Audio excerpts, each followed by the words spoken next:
The recording you're about to hear is from 1967, and it perfectly describes the world we live in today.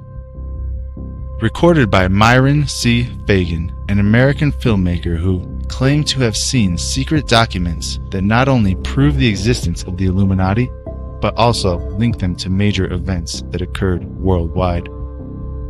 These seemingly random events were not random at all. They were carried out by a secret group of individuals who have been orchestrating these events since the beginning of time. This satanic plot was launched back in the 1760s when it first came into existence under the name of the Illuminati. This Illuminati was organized by one Adam Weishaupt, born a Jew, who was converted to Catholicism and became a Catholic priest, and then, at the behest of the then newly organized House of Rothschild, defected and organized the Illuminati. Naturally, the Rothschilds financed that operation. And every war since then, beginning with the French Revolution, has been promoted by the Illuminati, operating under various names and guises. I say under various names and guises because after the Illuminati was exposed and became too notorious, Weishaupt and his co-conspirators began to operate under various other names. In the United States, immediately after World War I, they set up what they called the Council on Foreign Relations, commonly referred to as the CFR. And this CFR is actually the Illuminati in the United States. And its hierarchy, the masterminds in control of the CFR, to a very great extent, are the descendants of the original Illuminati conspirators. But to conceal that fact, most of them changed their original family names to American-sounding names. For example, the true name of the Dillons, Clarence and Douglas Dillon, once Secretary of the U.S. Treasury Department, is Lepowski. I'll come back to all this later. There is a similar establishment of the Illuminati in England, operating under the name of the British Institute of International Affairs. There are similar secret Illuminati organizations in France, Germany, and other nations operating under different names.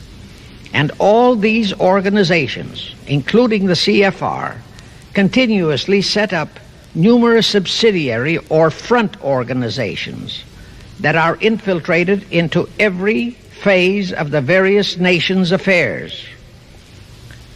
But at all times, the operations of these organizations were and are masterminded and controlled by the internationalist bankers, who in turn were and are controlled by the Rothschilds. One branch of the Rothschild family had financed Napoleon. Another branch of the Rothschilds, both branches the real masterminds of the Illuminati, financed Britain, Germany, and the other nations in the Napoleonic Wars. Immediately after the Napoleonic Wars, the Illuminati assumed that all the nations were so destitute and so weary of wars that they'd be glad for any solution. So the Rothschild stooges set up what they called the Congress in Vienna, and at that meeting they tried to create the first League of Nations, their first attempted one world government, on the theory that all the crowned heads of the European governments were so deeply in debt to them that they would willingly or unwillingly serve as their stooges. But the Tsar of Russia caught the stench of the plot and completely torpedoed it. The enraged Nathan Rothschild, then the head of that dynasty, vowed that someday he or his descendants would destroy the Tsar and his entire family. And his descendants did accomplish that very threat in 1917. At this point, bear in mind that the Illuminati was not set up to operate on a short-range basis. Normally, a conspirator of any type enters into a conspiracy with the expectation of achieving his objective during his own lifetime. But that was not the case with the Illuminati. True, they hoped to accomplish their objective during their lifetime. But, paraphrasing "The Show Must Go On," the Illuminati operates on the very long-range basis. Whether it will take scores of years or even centuries, they have dedicated their descendants to keep the plot boiling until they hope the conspiracy is achieved. Now let's go back to the birth of the Illuminati. Adam Weishaupt was a Jesuit-trained professor of canon law, teaching in Ingolstadt University when he defected from Christianity to embrace the Luciferian conspiracy.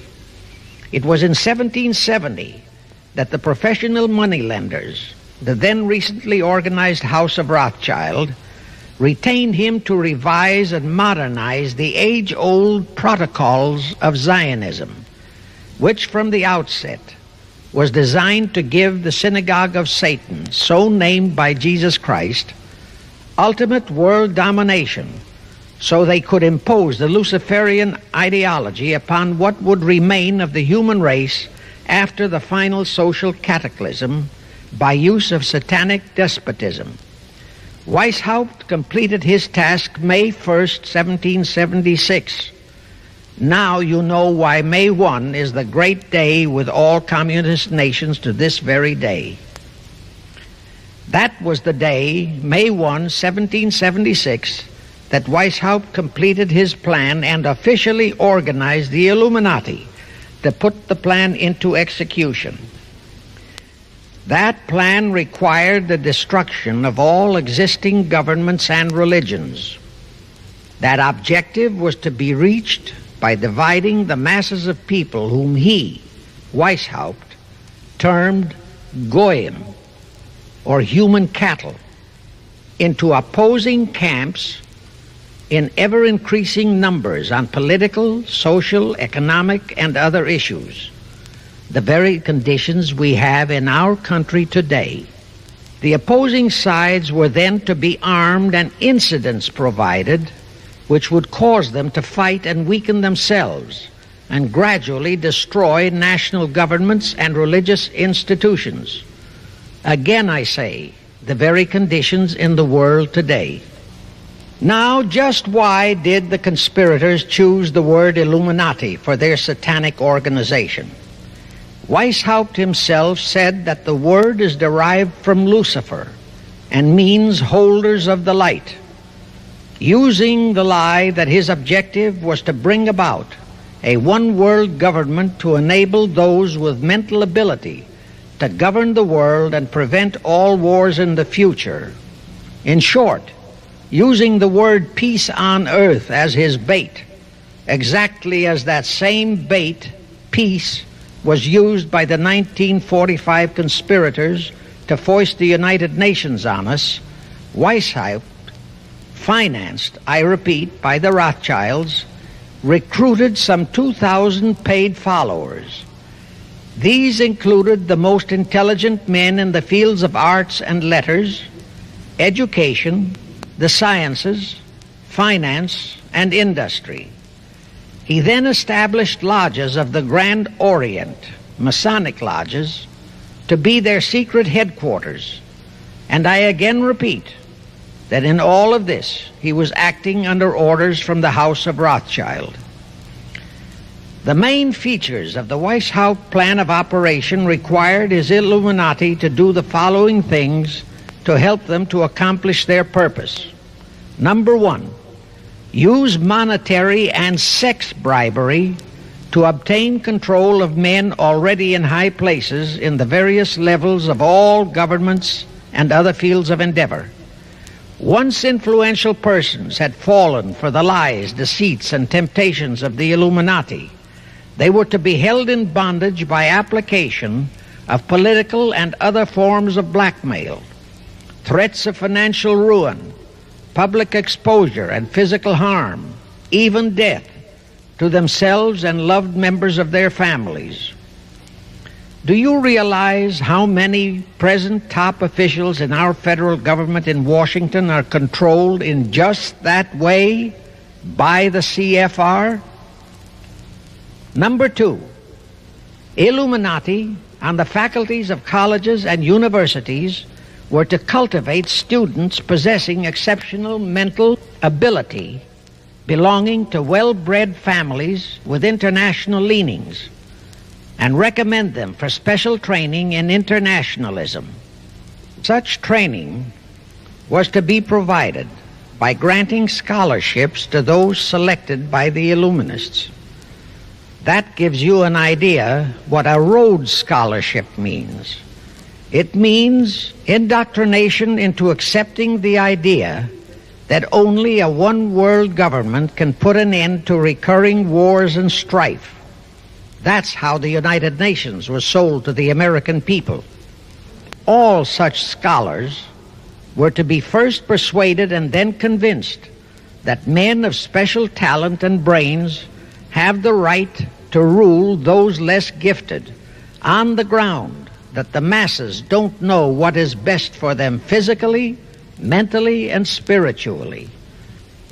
Number three, all influential people trapped into coming under the control of the Illuminati, plus the students who had been specially educated and trained, were to be used as agents and placed behind the scenes of all governments as experts and specialists, so they would advise the top executives to adopt policies which would, in the long run, serve the secret plans of the Illuminati one-world conspiracy and bring about the destruction of the governments and religions they were elected or appointed to serve.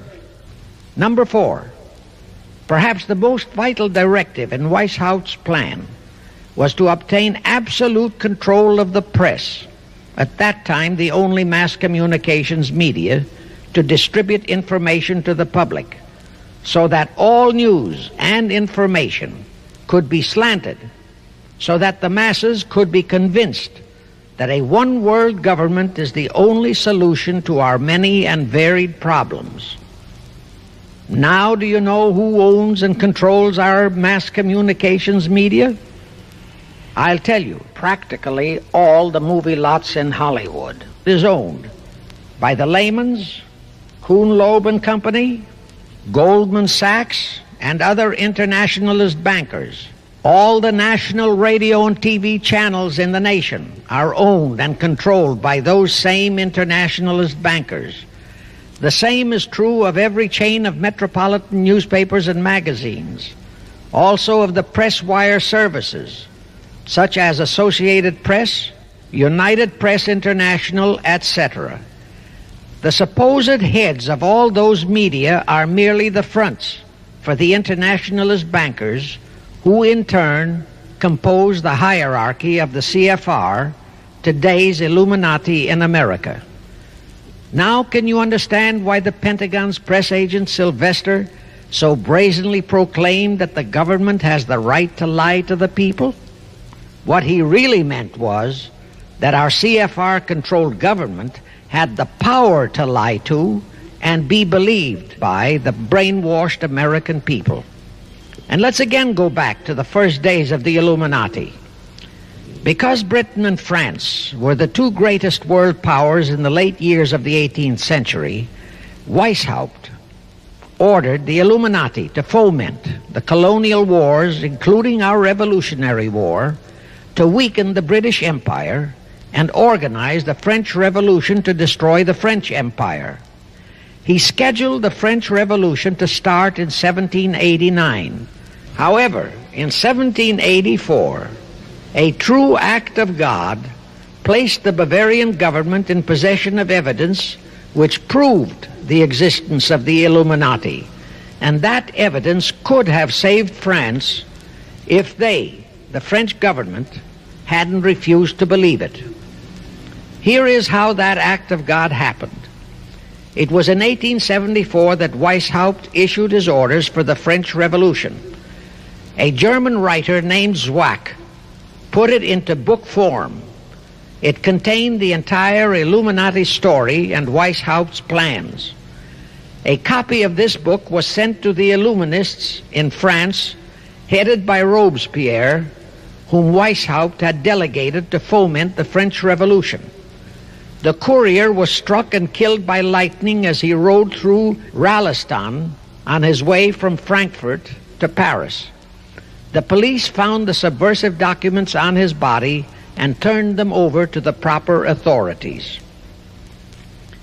After careful study of the plot, the Bavarian government ordered the police to raid Weishaupt's newly organized lodges of the Grand Orient and the homes of his most influential associates.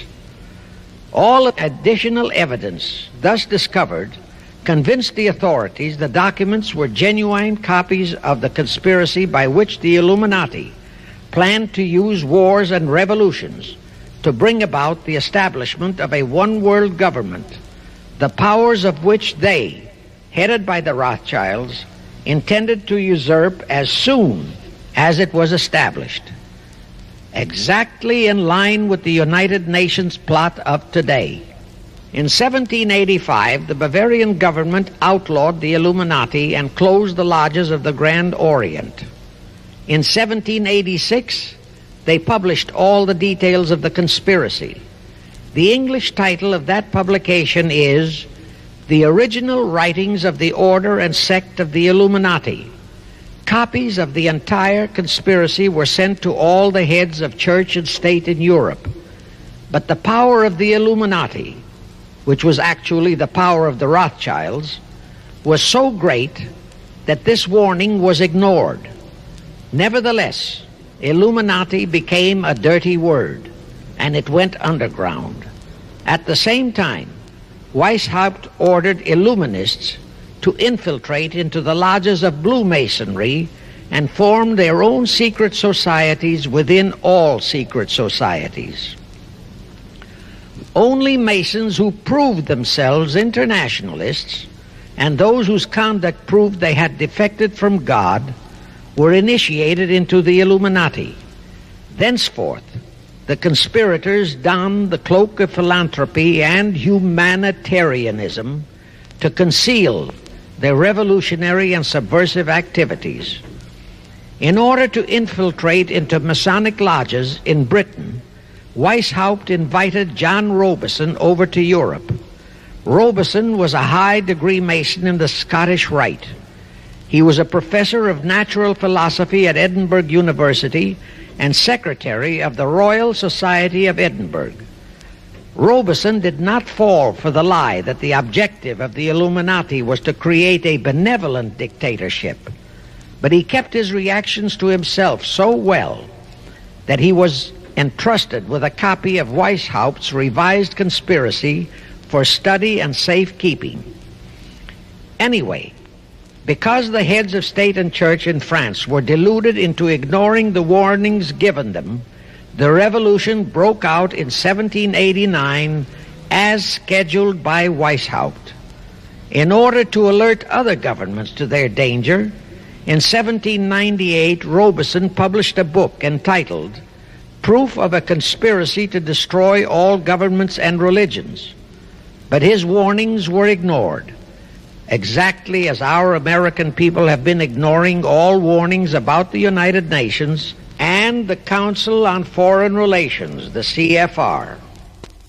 Now here is something that will stun and very likely outrage many who hear this, but there is documentary proof that our own Thomas Jefferson and Alexander Hamilton became students of Weishaupt's. Jefferson was one of Weishaupt's strongest defenders when he was outlawed by his government. And it was Jefferson who infiltrated the Illuminati into the then newly organized lodges of the Scottish Rite in New England. Here is the proof. In 1789, John Robison warned all Masonic leaders in America that the Illuminati had infiltrated into their lodges. And on July 19, 1789, David Papin, president of Harvard University, issued the same warning to the graduating class and lectured them on the influence Illuminism was acquiring on American politics and religion. And to top it off, John Quincy Adams, who had organized the New England Masonic lodges, issued his warnings. He wrote 3 letters to Colonel William L. Stone, a top Mason, in which he exposed how Jefferson was using Masonic lodges for subversive, Illuministic purposes. Those 3 letters are at this very time in Rittenberg Square Library in Philadelphia. In 1826, one Captain William Morgan decided it was his duty to inform all Masons and the general public what the full truth was regarding the Illuminati, their secret plans and intended objectives. Also reveal the identities of the masterminds of the conspiracy. The Illuminati promptly tried Morgan in absentia and convicted him of treason. They ordered one Richard Howard, an English Illuminist, to carry out their sentence of execution as a traitor. Morgan was warned and he tried to escape to Canada, but Howard caught up with him near the border, near the Niagara Gorge, to be exact, where he murdered him. This was verified in a sworn statement made in New York by one Avery Allen to the effect that he heard Howard render his report of the execution to a meeting of Knights Templars in St. John's Hall, New York. He also told how arrangements had been made to ship Howard back to England. That Allen affidavit is on record in New York City archives. Very few Masons and very few of the general public know that general disapproval over that incident of murder caused approximately half of all the Masons in the northern jurisdiction of the United States to secede. Copies of the minutes of the meeting held to discuss that matter are still in existence in safe hands, and that all that secrecy emphasizes the power of the masterminds of the Illuminati to prevent such terrible events of history from being taught in our schools. The Rothschilds decided that to keep the plot alive, they'd have to do it by heightening their control of the money systems of the European nations. Earlier, by a ruse, the outcome of the Battle of Waterloo had been falsified. Rothschild had spread a story that Napoleon had won that battle. That had precipitated a terrific panic on the stock market in England. All stocks had plummeted down to practically zero, and Nathan Rothschild bought all the stocks for virtually a penny on its dollar values. That gave him complete control of the economy of Britain and virtually of all Europe. So immediately after that Congress in Vienna had boomeranged, Rothschild forced Britain to set up a new Bank of England, which he absolutely controlled. Exactly as later, through Jacob Schiff, he engineered our own Federal Reserve Act, which gave the House of Rothschild a secret control of the economy in the United States. Weishaupt died in 1830, but prior to his death he prepared a revised version of the age-old conspiracy, the Illuminati, which under various aliases was to organize, finance, direct, and control all international organizations and groups by working their agents into executive positions at the top. In the United States, we have Woodrow Wilson, Franklin Roosevelt, Jack Kennedy, Johnson, Rusk, McNamara, Fulbright, etc. as prime examples. In addition, while Karl Marx was writing the Communist Manifesto under the direction of one group of Illuminists, Professor Karl Ritter of Frankfurt University was writing the antithesis under direction of another group. The idea was that those who direct the overall conspiracy could use the differences in those two so-called ideologies to enable them to divide larger and larger members of the human race into opposing camps so that they could be armed and then brainwashed into fighting and destroying each other, and particularly to destroy all political and religious institutions. The work Ritter started was continued after his death and completed by the German so-called philosopher Friedrich Wilhelm Nietzsche, who founded Nietzscheism. This Nietzscheism was later developed into fascism and then into Nazism, and was used to foment World Wars I and II. In 1834, the Italian revolutionary leader Giuseppe Mazzini was selected by the Illuminati to direct their revolutionary program throughout the world. He served in that capacity until he died in 1872. But some years before he died, Mazzini had enticed an American general named Albert Pike into the Illuminati. Pike was fascinated by the idea of a one-world government, and ultimately he became the head of this Luciferian conspiracy. Between 1859 and 1871, Pike, worked out a military blueprint for 3 world wars and various revolutions throughout the world. Again, I remind that these conspirators were never concerned with immediate success. They always operated on a long-range view. Pike did most of his work in his home in Little Rock, Arkansas. But a few years later, when the Illuminati's lodges of the Grand Orient became suspect and repudiated because of Mazzini's revolutionary activities in Europe, Pike organized what he called the New and Reformed Palladian Rite. He set up 3 supreme councils, one in Charleston, South Carolina, one in Rome, Italy, and the 3rd in Berlin, Germany. He had Mazzini establish 23 subordinate councils in strategic locations throughout the world. These have been the secret headquarters of the world revolutionary movement ever since. Long before Marconi invented radio, the scientists in the Illuminati had found the means for Pike and the heads of his councils to communicate secretly. It was the discovery of that secret that enabled intelligence officers to understand how apparently unrelated incidents, one such as the assassination of an Austrian prince at Sarajevo, took place simultaneously throughout the world, which developed into a war or a revolution. Pike's plan was as simple as it has proved effective. It called for communism, Nazism, political Zionism, and other international movements be organized and used to foment 3 global world wars and at least 2 major revolutions. The First World War was to be fought so as to enable the Illuminati to destroy Tsarism in Russia, as vowed by Rothschild after the Tsar had torpedoed his scheme at the Congress in Vienna, and to transform Russia into a stronghold of atheistic communism. The differences stirred up by agents of the Illuminati between the British and German empires were to be used to foment this war. After the war would be ended, communism was to be built up and used to destroy other governments and weaken religions.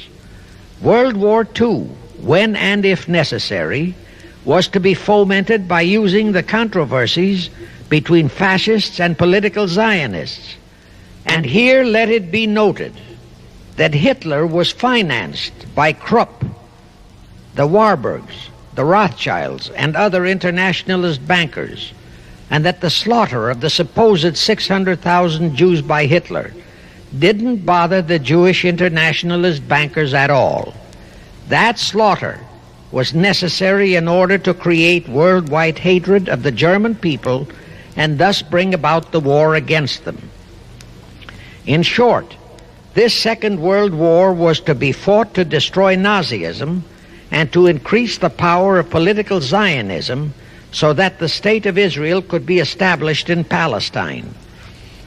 As we know now, Roosevelt, Churchill, and Stalin put that exact policy into effect, and Truman, Eisenhower, Kennedy, and Johnson continued that same exact policy.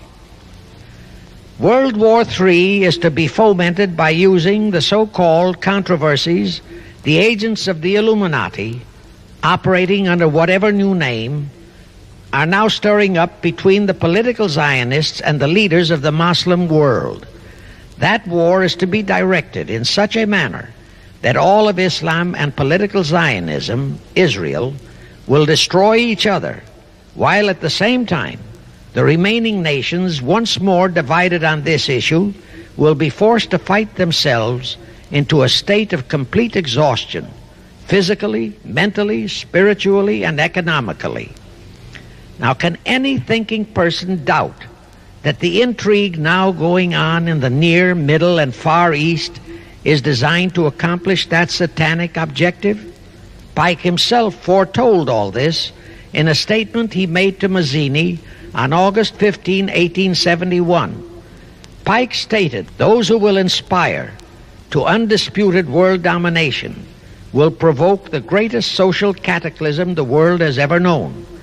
Quoting his own words, taken from the letter he wrote to Mazzini, and which letter is now catalogued in the British Museum in London, England, he said, "We shall unleash the nihilists and the atheists, and we shall provoke a great social cataclysm which in all its horror will show clearly to all nations the effect of absolute atheism, the origin of savagery and of most bloody turmoil. Then everywhere the people forced to defend themselves against the world minority of revolutionaries will exterminate those destroyers of civilization, and the multitudes disillusioned with Christianity, whose deistic spirits will be from that moment on without direction and leadership, and anxious for an ideal but without knowledge where to send its adoration, will receive the true light through the universal manifestation of the pure doctrine of Lucifer, brought finally out into public view, a manifestation which will result from a general reactionary movement which will follow the destruction of Christianity and atheism, both conquered and exterminated at the same time." When Mazzini died in 1872, Pike made another Italian revolutionary leader named Adrian Lemmi his successor. Lemmi, in turn, was succeeded by Lenin and Trotsky, then by Stalin. The revolutionary activities of all those men were financed by British, French, German, and American international bankers, all of them dominated by the House of Rothschild. We are supposed to believe that the international bankers of today, like the money changers of Christ's day, are only the tools or agents of the great conspiracy, but actually they are the masterminds behind all of it. While the general public has been brainwashed by all the mass communications media, the actual fact is that both British and American intelligence officers have authentic documentary evidence that international liberals operating through their international banking houses, particularly the House of Rothschild, have financed both sides in every war and revolution since 1776. Those who today comprise the conspiracy, the CFR in the United States, direct our governments, whom they hold in usury through such methods as the Federal Reserve System in America, to fight wars such as Vietnam, created by the United Nations, so as to further Pike's Illuminati plans to bring the world to that stage of the conspiracy. The headquarters of the great conspiracy in the late 1700s was in Frankfurt, Germany, where the House of Rothschild had been established by Mayer Anschelm, who adopted the Rothschild name and linked together other international financiers who had literally sold their souls to the devil. After the Bavarian government's exposure in 1786, the conspirators moved their headquarters to Switzerland, then to London. Since World War II, after Jacob Schiff, the Rothschild's boy in America, died, the headquarters of the American branch has been in the Harold Pratt Building, New York, and the Rockefellers, originally protégés of Schiff, have taken over the manipulation of finances in America for the Illuminati. In the final phases of the conspiracy, the one world government will consist of the king dictator, head of the United Nations, the CFR, and a few billionaires, economists, and scientists who have proved their devotion to the great conspiracy. All others are to be integrated into a vast conglomeration of mongrelized humanity, actually slaves. Now let me show you how our federal government and the American people have been sucked into the one world takeover plot of the Illuminati great conspiracy. And always bear in mind that the United Nations was created to become the housing for that one world so-called liberal conspiracy. The real foundations of the plot for the takeover of the United States were laid during the period of our Civil War. Not that Weishaupt and the earlier masterminds had ever overlooked the New World. As I have previously indicated, Weishaupt had his agents planted over here as far back as the Revolutionary War. But George Washington was more than a match for them. It was during the Civil War that the conspirators launched their first concrete efforts. We know that Judah Benjamin, chief advisor of Jefferson Davis, was a Rothschild agent. We also know that there were Rothschild agents planted in Abraham Lincoln's cabinet who tried to sell him into a financial dealing with the House of Rothschild. But old Abe saw through the scheme and bluntly rejected it, thereby incurring the undying enmity of the Rothschilds, exactly as the Russian Tsar did when he torpedoed their first League of Nations at the Congress in Vienna. Investigation of the assassination of Lincoln revealed that the assassin, Booth, was a member of a secret conspiratorial group. Because there were a number of highly important government officials involved, the name of the group was never revealed, and it became a mystery, exactly as the assassination of Jack Kennedy still is a mystery. The ending of the Civil War destroyed, temporarily, all chances of the House of Rothschild to get a clutch on our money system, such as they had acquired in Britain and other nations in Europe. I say temporarily because the Rothschilds and the masterminds of the conspiracy never quit. So they had to start from scratch, but they lost no time in getting started. Shortly after the Civil War, a young immigrant who called himself Jacob H. Schiff arrived in New York. Jacob was a young man with a mission for the House of Rothschild. Jacob was the son of a rabbi, born in one of Rothschild's houses in Frankfurt, Germany. I won't go deeply into his background. The important point is that Rothschild recognized in him not only a potential money wizard, but more important, he also saw the latent Machiavellian qualities in Jacob that could, as it did, make him an invaluable functionary in the great one-world conspiracy. After a comparatively brief training period in the Rothschilds' London bank, Jacob left for America with instructions to buy into a banking house, which was to be the springboard to acquire control of the money system of the United States.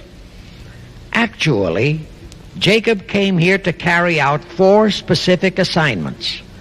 Number 1, and most important, was to acquire control of America's money system. Number 2, find desirable men who, for a price, would be willing to serve as stooges for the great conspiracy and promote them into high places in our federal government, our Congress, in the U.S. Supreme Court, and all federal agencies. Number 3, create minority group strife throughout the nations, particularly between whites and blacks. Number 4, create a movement to destroy religion in the United States, but Christianity to be the chief target. Now, the vast majority of the American people think that the Federal Reserve System is a United States government-owned agency. That is positively false. All of the stock of the Federal Reserve banks is owned by the member banks, and the heads of the member banks are all members of the hierarchy of the great Illuminati conspiracy known today as the CFR. The details of that act of treason in which many traitorous so-called Americans participated are far too long for this recording. Now, if you think that those aliens and their by accident of birth American co-conspirators would be content with just the control of our money system, you're in for another very sad shock. The Federal Reserve System gave the conspirators complete control of our money system, but it in no way touched the earnings of the people, because the Constitution positively forbids what is now known as the 20% withholding tax. But the Illuminati blueprint for one world enslavement called for the confiscation of all private property and control of individual earning powers. This, and Karl Marx stressed that feature in his blueprint, had to be accomplished by a progressive graduated income tax. As I stated, such a tax could not lawfully be imposed upon the American people. It is succinctly and expressly forbidden by our Constitution. Thus, only an amendment to the Constitution could give the federal government such confiscatory powers. Well, that too was not an insurmountable problem for our Machiavellian plotters. The same elected leaders in both houses of Congress and the same Mr. Woodrow Wilson, who signed the infamous Federal Reserve Act into law, amended the Constitution to make the federal income tax, known as the 16th Amendment, a law of the land. Both are illegal under our Constitution. In short, the same traitors signed both betrayals, the Federal Reserve Act and the 16th Amendment, into law. However, it seems that nobody ever realized that the 16th Amendment was set up to rob, and I do mean rob, the people of their earnings via the income tax provision. The plotters didn't fully use that provision until World War II, when that great humanitarian, Franklin Roosevelt, applied a 20% withholding tax on all small wage earners and up to 90% on higher incomes. Oh, of course, he faithfully promised that it would be only for the duration of the war. But what was a promise to such a charlatan who in 1940, when he was running for his third term, kept proclaiming, "I say again and again and again that I will never send American boys to fight on foreign soil"? Remember? He was proclaiming that even as he was already preparing to plunge us into World War II by enticing the Japanese into that sneak attack on Pearl Harbor to furnish him with his excuse. And before I forget, let me remind you that another charlatan named Woodrow Wilson used exactly that same campaign slogan in 1916. His slogan was, "Re-elect the man who will keep your sons out of the war." Exactly the same formula, exactly the same promises. But wait. As Al Jolson used to say, you ain't heard nothing yet. That 16th Amendment income tax trap was intended to confiscate, rob, the earnings only of the common herd, you and me. It was not intended to even touch the huge incomes of the Illuminati gang, the Rockefellers, the Carnegies, the Lehmans, and all the other conspirators. So together with that 16th Amendment, they created what they called the tax-free foundations. That would enable the conspirators to transform their huge wealth into such so-called foundations and avoid payment of virtually all income taxes. The excuse for it was that the earnings of those tax-free foundations would be devoted to humanitarian philanthropy. So we now have the several Rockefeller foundations, the Carnegie Endowment Fund, the Ford Foundation, the Mellon Foundation, and hundreds of similar tax-free foundations. And what kind of philanthropy do these foundations support? Well, they finance all the civil rights groups that are creating all the chaos and rioting all over the country. In short, the tax-free foundation financed those who are doing the job for the Illuminati Great Conspiracy. Our CFR Illuminati-controlled federal government can grant tax-free status to all foundations and pro-red one-world outfits, such as the Fund for the Republic.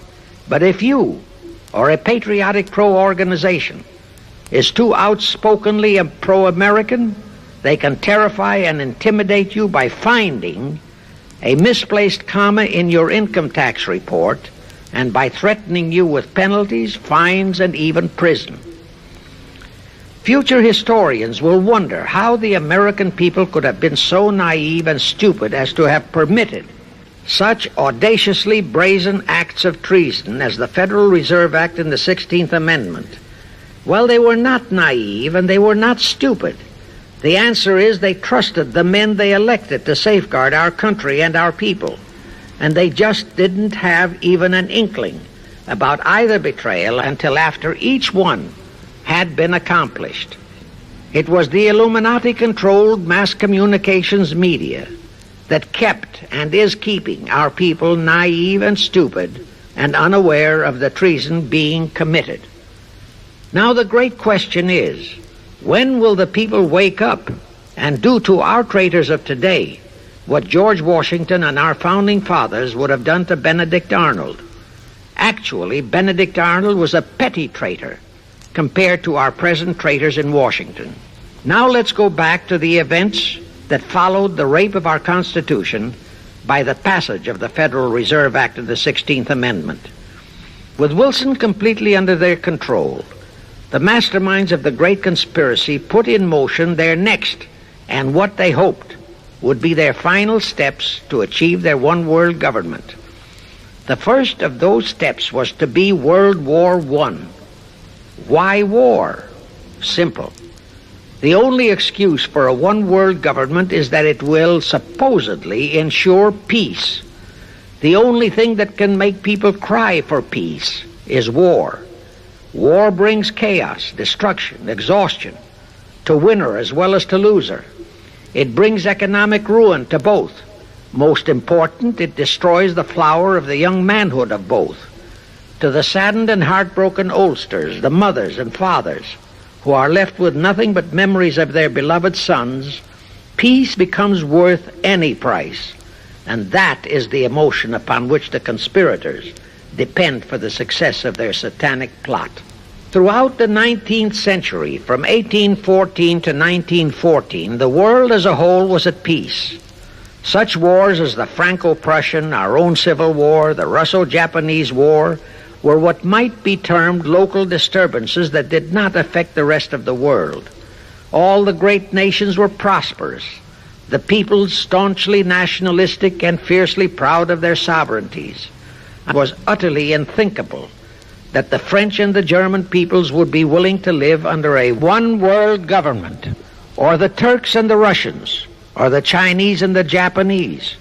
Even more unthinkable that a Kaiser Wilhelm, or a Franz Joseph, or a Tsar Nicholas, or any monarch would willingly and meekly surrender his throne to a one-world government.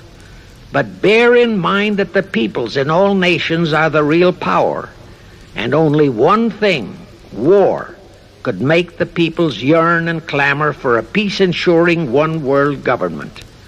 But it would have to be a frightful and horribly devastating war. It could not be just a local disturbing war between just two nations. It would have to be a world war. No major nation must be left untouched by the horrors and devastation of such a war. The cry for peace must be made universal. Actually, that was the format set by the Illuminati and Nathan Rothschild at the turn of the 19th century. They first maneuvered all of Europe into the Napoleonic Wars. Then the Congress in Vienna, which they, and particularly Rothschild, planned to transform into a League of Nations, which was to have been the housing for their one-world government, exactly as the present United Nations was set up to be the housing for the forthcoming, God forbid, one-world government. Anyway, that was the format the House of Rothschild and Jacob Schiff decided to employ to achieve their objective in 1914. Of course, they knew that that same format had failed in 1814, but they theorized that was only because the Tsar of Russia had torpedoed that scheme. Well, the present 1914 conspirators would eliminate that 1814 fly in the ointment. They'd make sure that after the New World War, they were conspiring, there'd be no Tsar of Russia around to throw monkey wrenches into the machinery. History records that World War I was precipitated by a trivial incident, the kind of incident both Weishaupt and Albert Pike had incorporated in their blueprints. That incident was the assassination of an Austrian archduke, arranged by the Illuminati masterminds. The war followed.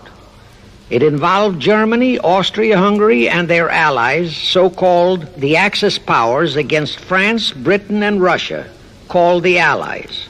Only the United States was not involved during the first 2 years. By 1917, the conspirators had achieved their primary objective. All of Europe was in a state of destitution. All the peoples were war-weary and crying for peace. And the outcome, too, was all set. It was to come as soon as the United States would be hurled in on the side of the Allies. And that was all set to happen immediately after Wilson's re-election. After that, there could be only one outcome: complete victory for the Allies. When Wilson was campaigning for re-election in 1916, his chief appeal was, re-elect the man who will keep your sons out of the war. But during that same campaign, the Republican Party publicly charged that Wilson had long committed himself to throw us into the war. They charged that if he would be defeated, he would accomplish that act during his few remaining months in office. But if re-elected, he would hold off until after re-election. But at that time, the American people looked upon Wilson as a God-man. Well, Wilson was re-elected, and as per the schedule of the conspirators, he hurled us into the war in 1917. He used the sinking of the Lusitania as an excuse, a sinking which also was prearranged. Roosevelt, also a God-man in the eyes of the American people, followed the same technique in 1941 when he used the prearranged Pearl Harbor attack as his excuse for hurling us into World War II. Now, exactly as the conspirators planned, victory for the Allies would eliminate all the monarchs of the defeated nations and leave all their peoples leaderless, confused, bewildered, and perfectly conditioned for the one world government the great conspiracy intended would follow. But there still would be an obstacle, the same obstacle that had balked the Illuminati and Rothschild at that Congress in Vienna peace gathering after the Napoleonic Wars. Russia would be on the winning side this time, as it was in 1814. Therefore, the Tsar would be securely on his throne. Here it is pertinent to note that Russia, under the Tsarist regime, had been the one country in which the Illuminati had never made any headway, nor had the Rothschilds ever been able to infiltrate their banking interests. Thus, a winning Tsar would be more difficult than ever to cope with. Even if he could be enticed into a so-called League of Nations, it was a foregone conclusion that he would never, but never go for a one-world government. So even before the outbreak of World War I, the conspirators had a plan in the making to carry out Nathan Rothschild's vow of 1814 to destroy the Tsar and also murder all possible royal heirs to the throne. And it would have to be done before the close of the war, and the Russian Bolsheviki were to be their instruments in this particular plot. From the turn of the century, the chiefs of the Bolsheviki were Nikolai Lenin, Leon Trotsky, and later Joseph Stalin. Of course, those were not their true family names. Prior to the outbreak of the war, Lenin headquartered in Paris. After the outbreak, Switzerland became his haven. Trotsky's headquarters were on the Lower East Side in New York, largely the habitat of Russian Jewish refugees. Both Lenin and Trotsky were similarly bewhiskered and unkempt. In those days, that was the badge of Bolshevism. Both lived well, yet neither had a regular occupation. Neither had any visible means of support. yet both always had plenty of money.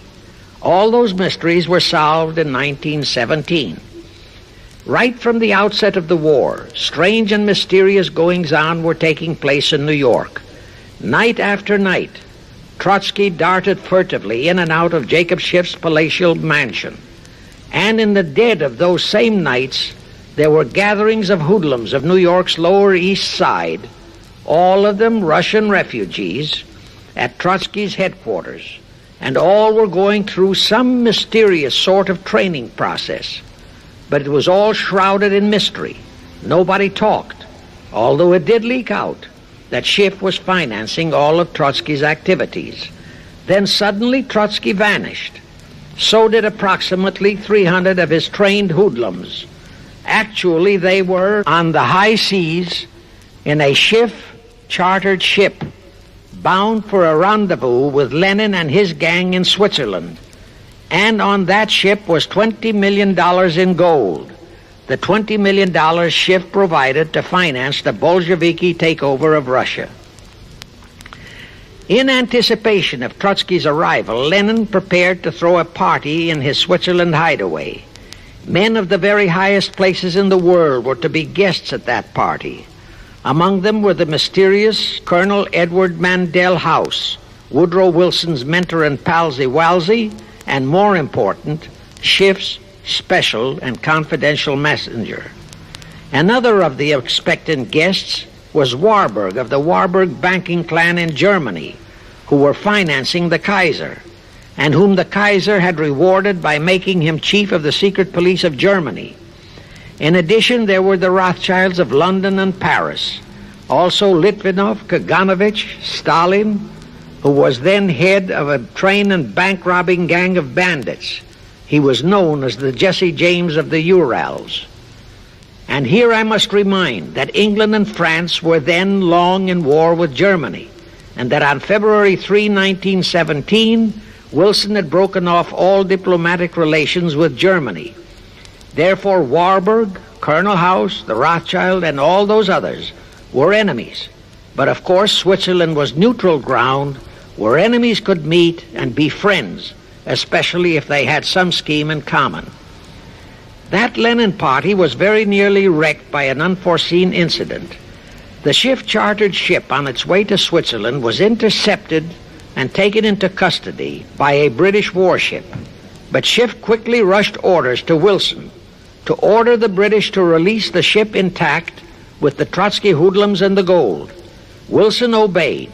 He warned the British that if they refused to release the ship, the United States would not enter the war in April as he had faithfully promised a year earlier. The British heeded the warning. Trotsky arrived in Switzerland, and the Lenin party went off as scheduled. But they still faced what ordinarily would have been the insurmountable obstacle of getting the Lenin-Trotsky band of terrorists across the border into Russia. Well, that's where Brother Warburg, chief of the German secret police, came in. He loaded all those thugs into sealed freight cars and made all the necessary arrangement for their secret entry into Russia. The rest is history. The revolution in Russia took place, and all members of the royal Romanov family were murdered. Now, my chief objective is to establish beyond even a remote doubt that communism, so-called, is an integral part of the Illuminati's great conspiracy for the enslavement of the entire world. That communism, so-called, is merely their weapon and bogeyman word to terrify the peoples of the whole world, and that the conquest of Russia and the creation of communism was in great part organized by Schiff and the other international bankers right in our own city of New York.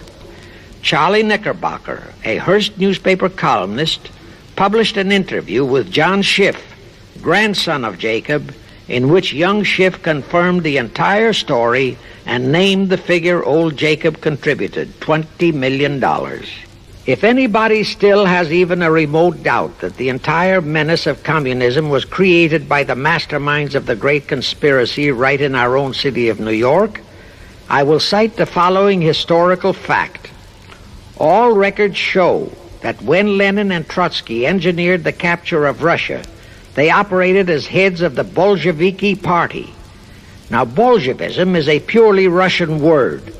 The masterminds realized that Bolshevism could never be sold as an ideology to any but the Russian people. So in April 1918, Jacob Schiff dispatched Colonel House to Moscow with orders to Lenin, Trotsky, and Stalin to change the name of their regime to the Communist Party and to adopt the Karl Marx Manifesto as the constitution of the Communist Party. Lenin, Trotsky, and Stalin obeyed. And that year of 1918 was when the Communist Party and the menace of communism came into being. All this is confirmed in Webster's Collegiate Dictionary, 5th edition. In short, communism was created by the capitalists. Thus, until November 11, 1918, the entire fiendish plan of the conspirators worked perfectly. All the great nations, including the United States, were war-weary, devastated, mourning their dead. Peace was the great universal desire. Thus, when it was proposed by Wilson to set up a League of Nations to ensure peace, all the great nations, with no Russian Tsar to stand in their way, jumped on that bandwagon without even stopping to read the fine print in that insurance policy. That is all but one, the United States, the very one that Schiff and his co-conspirators least expected would balk. And that was their one fatal mistake in that early plot. You see, when Schiff planted Woodrow Wilson in the White House, the conspirators assumed that they had the United States in the proverbial bag.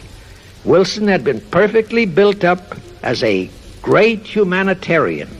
He supposedly became established as a God-man with the American people.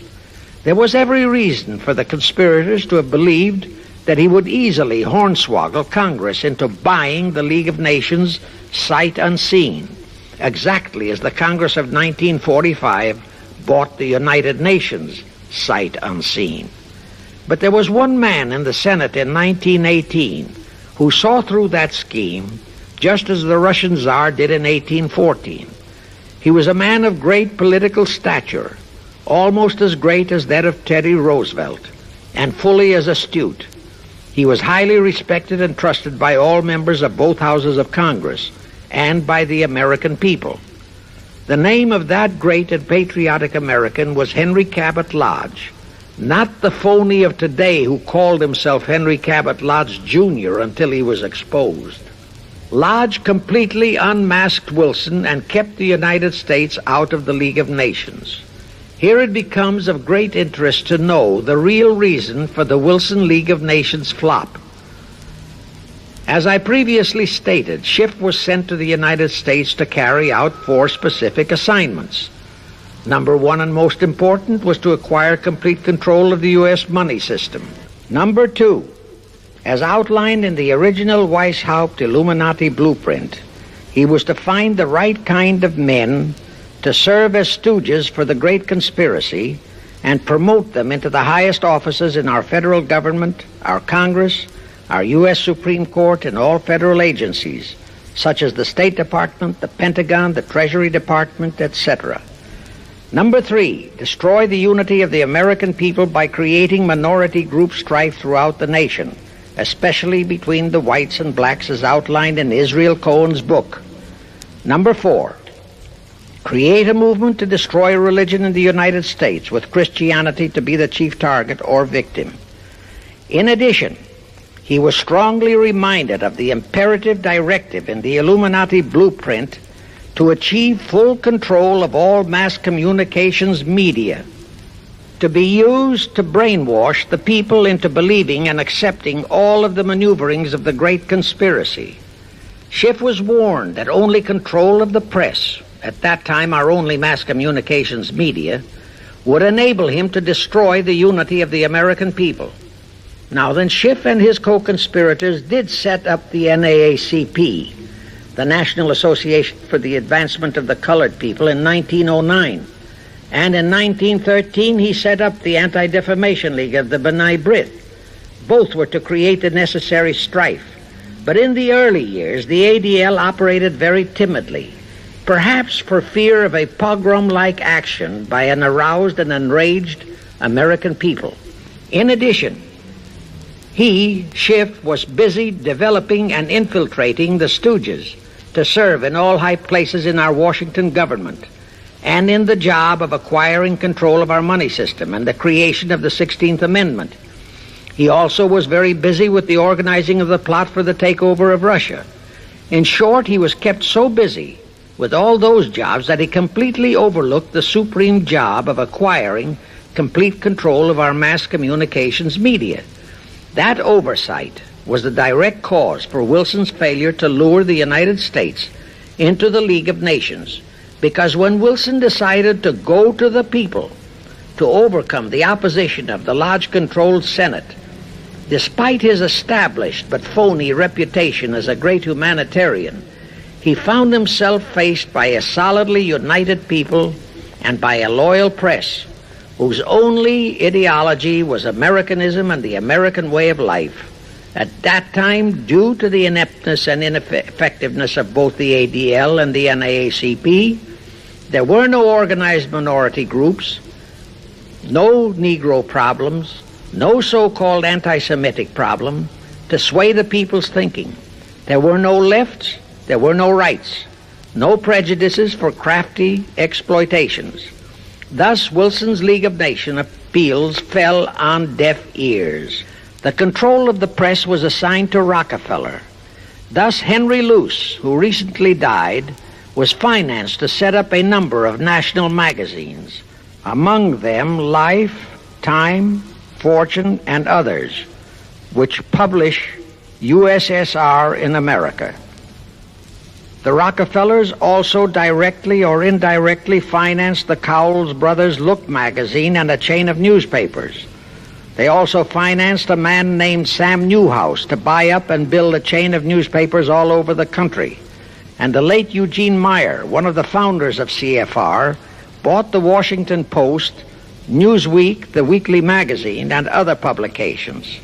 At the same time, CFR began to develop and nurture a new breed of scurrilous columnists and editorial writers, such as Walter Lippmann, Drew Pearson, the Alsops, Herbert Matthews, Irwin Canham, and others of that ilk, who called themselves liberals, who proclaimed that Americanism is isolationism, that isolationism is warmongerism, that anti-communism is anti-Semitism and racism. All that took time, of course, but today our entire press, except for some local small-town papers and weeklies published by patriotic organizations, is completely controlled by CFR stooges, and thus they finally succeeded in breaking us up into a nation of quarreling, wrangling, squabbling, hating factions. Now, if you still wonder about the slanted news and outright lies you read in your paper, you have the answer.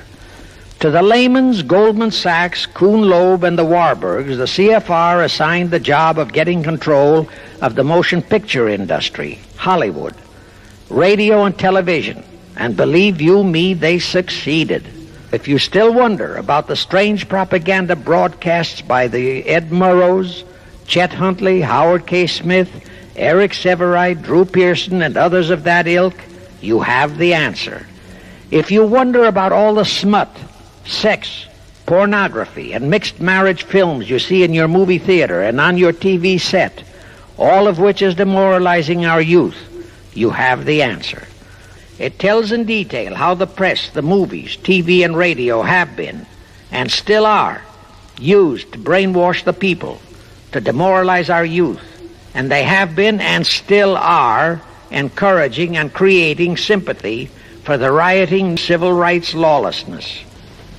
To the vast majority of the American people, our foreign policy for many years has been a complete enigma. Most of us simply can't understand why this great nation is seemingly floundering so helplessly in the art of diplomacy. We can't understand why our leaders are seemingly so confused and bewildered in all their dealings. Now I have one more vital message to deliver. As I told you, One of the 4 specific assignments Rothschild gave Jacob Schiff was to create a movement to destroy religion in the United States, with Christianity to be the chief target. For a very obvious reason, the Anti-Defamation League wouldn't dare to attempt it, because such an attempt could create the most terrible bloodbath in the history of the world, not only for the ADL and the conspirators, but for the millions of innocent Jews. Schiff turned that job over to Rockefeller for another specific reason. The destruction of Christianity could be accomplished only by those who are entrusted to preserve it, by the pastors, the men of the cloth. As a starter, John D. Rockefeller picked up a young so-called Christian minister by the name of Dr. Harry F. Ward, Reverend Ward, if you please. At that time, he was teaching religion at the Union Theological Seminary. Rockefeller found a very willing Judas in this reverend. Thereupon, in 1907, he financed him to set up the Methodist Foundation of Social Service. And Ward's job was to teach bright young men to become so-called ministers of Christ and to place them as pastors of churches. While teaching them to become ministers, the Reverend Ward also taught them how to very subtly and craftily preach to their congregations that the entire story of Christ is a myth, to cast doubts on the divinity of Christ, to cast doubts about the Virgin Mary. In short, to cast doubts on Christianity as a whole. It was not to be a direct attack, but much of it by crafty insinuation that was to be applied in particular to the youth in the Sunday schools. Remember Lenin's statement, "Give me just one generation of youth and I'll transform the whole world." Then, in 1908, the Methodist Foundation of Social Service, which incidentally was America's first Communist Front organization, changed its name to the Federal Council of Churches. By 1950, the Federal Council of Churches was becoming very suspect. So in 1950, they changed the name to the National Council of Churches. Do I have to tell you more about how this National Council of Churches is deliberately destroying faith in Christianity? I don't think so. But this I will tell you. If you are a member of any congregation whose pastor and church are members of this Judas organization, your contributions are helping the Illuminati's plot to destroy religion and your faith in God and Jesus Christ. In times productions he stands tall. Follower of Jesus hears the call. Battles against shadows, fights the night. Illuminati's there.